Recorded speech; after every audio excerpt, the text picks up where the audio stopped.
एक दिन नारद जी और भगवान विष्णु साथ साथ वन जा रहे थे कि अचानक भगवान विष्णु जी एक वृक्ष के नीचे थककर बैठ गए और बोले, भाई नारद जी, हम तो थक गए, प्यास भी लगी है, कहीं से पानी मिल जाए तो ले आओ। हमसे तो प्यास के मारे चला ही नहीं जा रहा है, हमारा तो गला सूख रहा है। नारद जी तुरंत सावधान हो गए। उनके होते हुए भला भगवान प्यासे रहें? वे बोले, भगवान अभी लाया, आप थोड़ी देर प्रतीक्षा करें। नारद जी एक ओर दौड़ लिए। उनके जाते ही भगवान मुस्कुराए और अपनी माया को नारद जी को सत्य के मार्ग पर लाने का आदेश दिया। माया शुरू हो गई। नारद जी थोड़ी दूर ही गए होंगे कि उन्हें एक गांव दिखाई पड़ा, जिसके बाहर कुएं पर कुछ युवा स्त्रियां पानी भर रही थीं। कुएं के पास जब वे पहुंचे तो एक कन्या को देखकर अपनी सुध बुद्ध खो बैठे, बस उसे ही निहारने लगे। वो ये भूल गए कि वे भगवान के लिए पानी लेने गए थे। कन्या भी समझ गई। वह जल्दी जल्दी जल से घड़ा भरकर अपनी सहेलियों को पीछे छोड़कर घर की तरफ लपकी। नारद जी भी उसके पीछे हो लिए। कन्या तो घर के अंदर चली गई, लेकिन नारद जी ने द्वार पर खड़े रहकर नारायण नारायण का अलग जगाया। गृह स्वामी नारायण का नाम सुनकर बाहर आया। उसने नारद जी को पहचान लिया और अत्यंत विनम्रता और आदर के साथ वह उन्हें घर के अंदर ले आया और उनके हाथ पैर धुलवाकर स्वच्छ आसन पर बैठाया तथा उनकी सेवा सत्कार में कोई कमी न छोड़ी। तब शांति के साथ बोले, मैं आपके आगमन से धन्य हुआ। मेरे लिए क्या योग्य सेवा है? नारद जी बोले, आपके घर में जो आपकी कन्या जल का घड़ा लेकर अभी अभी आई है, मैं उससे विवाह करना चाहता हूँ। गृह स्वामी एकदम चकित रह गया, लेकिन उसे प्रसन्नता भी हुई कि मेरी कन्या एक ऐसे महान योगी तथा संत के पास जाएगी। उसने स्वीकृति प्रदान कर दी और नारद जी को अपने घर में ही रख लिया। 2-4 दिन पश्चात शुभ मुहूर्त में अपनी कन्या का विवाह नारद जी के साथ कर दिया तथा उन्हें गांव में ही उतनी धरती का टुकड़ा दे दिया कि वे खेती करके आराम से अपना पेट भर सकें। अब नारद जी की वीणा एक खूंटी पर टंगी रहती, जिसकी ओर उनका ध्यान बहुत कम ही जाता। अपनी पत्नी के आगे वे नारायण को भूल गए। दिन भर खेती में लगे रहते, कभी हल चलाते, कभी पानी देते, कभी बीज बोते तो कभी निराई गुड़ाई करते। जैसे जैसे पौधे बढ़ते तो उनकी प्रसन्नता का पारावार न रहता। फसलें हर वर्ष पकती, कटती, अनाज से उनके कोठरे भर जाते। नारद जी की गृहस्थी भी बढ़ती गई। 3-4 लड़के लड़कियां भी हो गईं। अब नारद जी को एक क्षण की भी फुर्सत न थी। वे हर समय उनके पालन पोषण तथा पढ़ाई लिखाई में लगे रहते अथवा खेती के काम करते।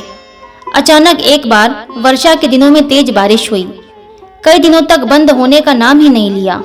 बादलों की गरज और बिजली की कड़क ने सबके हृदय में भय उत्पन्न कर दिया था। मूसलाधार वर्षा ने गांव के पास बहने वाली नदी में बाढ़ की स्थिति पैदा कर दी। किनारे तोड़कर नदी उफन पड़ी। चारों ओर पानी ही पानी तथा कच्चे पक्के सभी मकान ढहने लगे। घर का सामान बह गया, पशु भी डूब गए, अनेक व्यक्ति मारे गए। गांव में त्राही त्राही मच गई। नारद जी अब क्या करें? उन्होंने भी घर में जो कीमती थोड़ा बहुत सामान बचा था उसकी गठड़ी मुठड़ी बांधी और अपनी पत्नी तथा बच्चों को लेकर पानी में से होते हुए जान बचाने के लिए घर से बाहर निकले।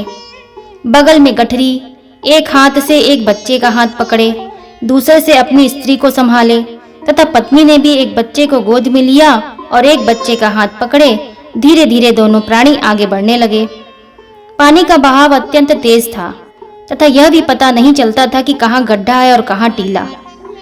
अचानक नारद जी ने ठोकर खाई और गठरी बगल से निकलकर बह गई। नारद जी गठरी कैसे पकड़ें? दोनों हाथ तो घिरे थे। सोचा जैसा उसकी इच्छा, फिर कमा लेंगे। कुछ दूर जाने पर पत्नी एक गड्ढे में गिरी और गोद का बच्चा बह गया। पत्नी बहुत रोई, लेकिन क्या हो सकता था।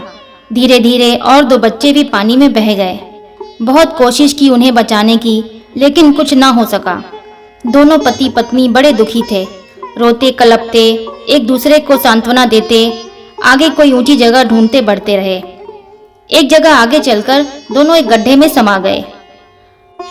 नारद जी तो किसी प्रकार गड्ढे में से बाहर निकल आए, लेकिन उनकी पत्नी का कुछ पता नहीं था। बहुत देर तक नारद जी इधर से उधर दूर दूर तक ढूंढते रहे। रोते रोते उनका बुरा हाल था। हृदय पत्नी और बच्चों को याद करके फटा जा रहा था। उनकी तो सारी गृहस्थी ही उजड़ गई थी। बेचारे क्या करें, किसे कोसें, अपने भाग्य को कोसें या भगवान को। भगवान का ध्यान आते ही नारद जी के मस्तिष्क में प्रकाश फैल गया और पुरानी सभी बातें याद आ गईं। वे किस लिए आए थे और कहाँ फंस गए। ओहो, भगवान विष्णु तो उनकी प्रतीक्षा कर रहे होंगे। वे तो उनके लिए जल लेने आए थे और यहाँ गृहस्थी बसाकर बैठ गए। वर्षों बीत गए गृहस्थी को बसाने में और फिर सब नष्ट हो गया। क्या भगवान अब भी मेरी प्रतीक्षा उस वृक्ष के नीचे बैठकर कर रहे होंगे। यह सोचते ही बाढ़ नदारद हो गई। गांव भी अंतर्धान हो गया। वे तो घने वन में खड़े थे। नारद जी पछताते और शर्माते हुए दौड़े। देखा कुछ ही दूर पर उसी वृक्ष के नीचे भगवान लेटे हैं। नारद जी को देखते ही वे उठकर बैठे और बोले, भाई नारद, कहाँ चले गए थे? बड़ी देर लगा दी, पानी लाए या नहीं? नारद जी भगवान के चरण पकड़कर बैठ गए और अश्रु बहाने लगे। उनके मुख से एक भी बोल न फूटा।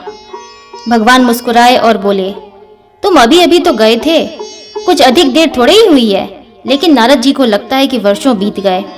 अब उनकी समझ में आया कि भगवान की माया थी जो उनके अभिमान को चूर चूर करने के लिए पैदा हुई थी। उन्हें बड़ा घमंड था कि उनसे बढ़कर त्रिलोक में दूसरा कोई भक्त नहीं है, क्योंकि जरा सी देर में ढेर हो गया। वे पुनः सरलता और विनय के साथ भगवान के गुण गाने लगे। इस कथा से हमें यह शिक्षा मिलती है कि हमारे पास कुछ है, हमने अथक परिश्रम, लगन तथा निष्ठा से जो कुछ प्राप्त किया है, चाहे वह अपार धन हो, शारीरिक शक्ति हो, भरा पूरा परिवार हो या कोई भी ऊंची योग्यता, पद या यश हो, तो उस पर घमंड क्यों करें। जय श्री राधे।